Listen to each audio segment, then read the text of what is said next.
I don't know a place worse than prison. There was no amount of detention or being beat up. There's nothing that measures to the absolute uncertainty of what happens next. It's different air. It's conditioned. It's a filter of madness.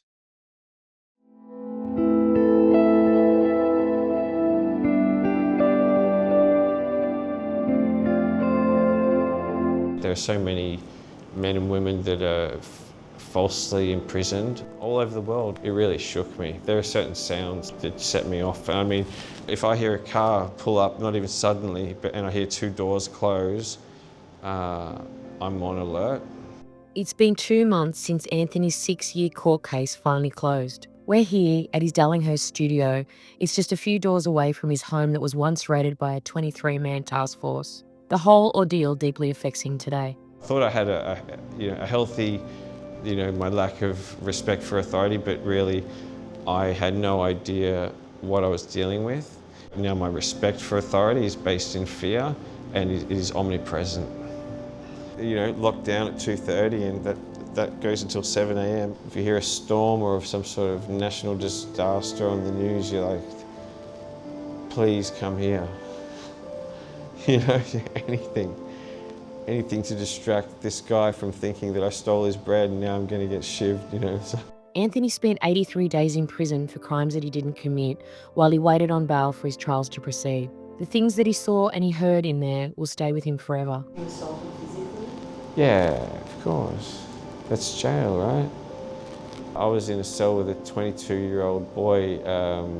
I gave him a pen to entertain himself, hoping that he would get lost in some practice of drawing, because I was writing at the time. Eventually used that pen to stab me in the throat with 4 other guys on the yard. Psychologically, to hear a man raped against his will, obviously, that's what rape is, in a cell above you, that was the only time I nearly cried. And it wasn't due to the fact that of the noise and his screaming. It was more to do with everybody egging it on. That was disgusting. Chimpanzees in a zoo, if you can imagine. But I did learn that if you put paper under your meat pie in a microwave, it cooks faster. Shivers, if you don't know how to cook your pie, you try to be invisible in jail. Anthony is now determined to rebuild his international career. He says that speaking out about what he went through is part of the process. Because you paint about what you know about, you paint about what you want to talk about. So I guess I do want to talk about it, but I want to talk about it without blame. Isn't that a strange thing, to not want to blame? Isn't that a strange thing? It's very strange from what you've been through. Right, it is very strange, because you'd think, you go to jail for what I was accused of. I'd be dead by now. So how do you have no anger? How do you... Well, how scared you were in jail? yeah, I have to, something in me tells me that they were confused, misled. I didn't recognise the people that were on the screen in the courtroom. I mean, these were my friends. I wish them well. How's that? It was stupid. My lawyers go, I wouldn't swear, but my lawyers use swear words. They're like, no, they tried to, and I'm like, yeah, you're right. And they're like,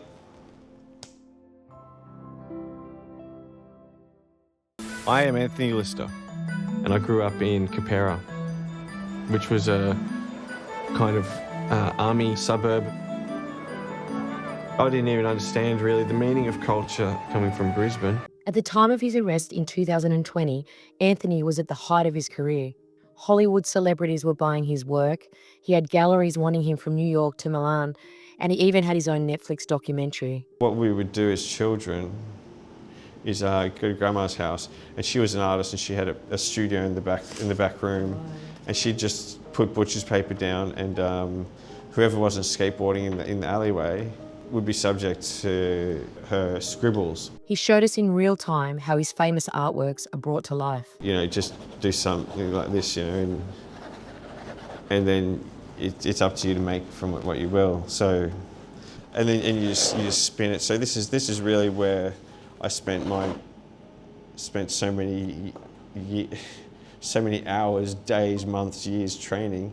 It was just like seeing the potential of what this could be. I see, I think she'll win. Oh, naturally. She looks more aggressive. Well, I mean, gosh, you can't be the aggressor as a man in society.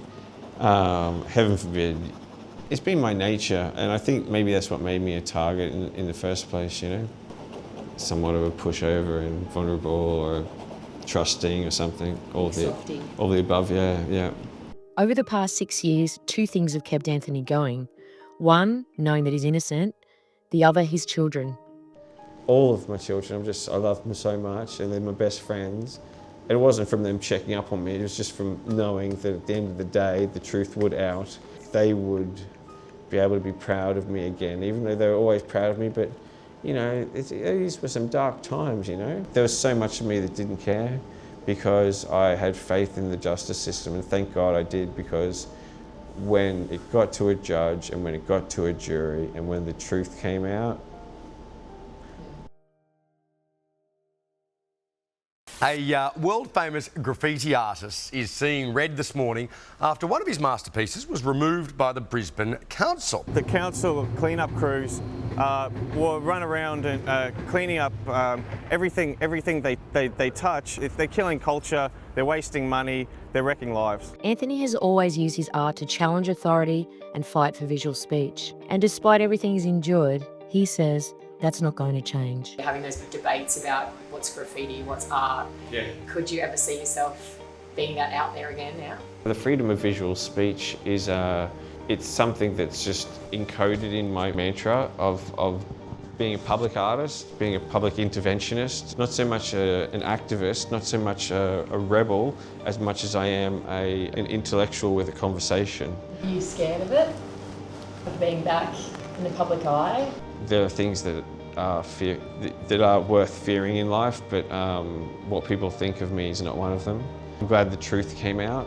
I'm more excited about having the opportunity to behave more like a grown-up. I had a bit of a big head, but pretty much like some, rich wanker with a paintbrush, thought what he said was interesting to people.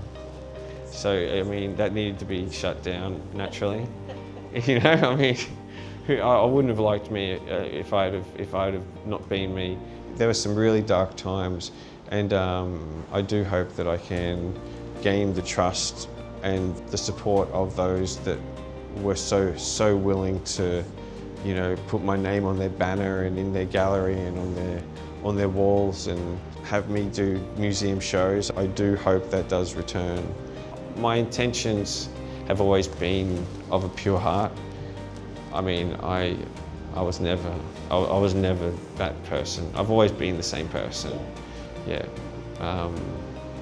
I guess I've just calmed down a little bit. And I hope that the world has calmed down on me a little bit.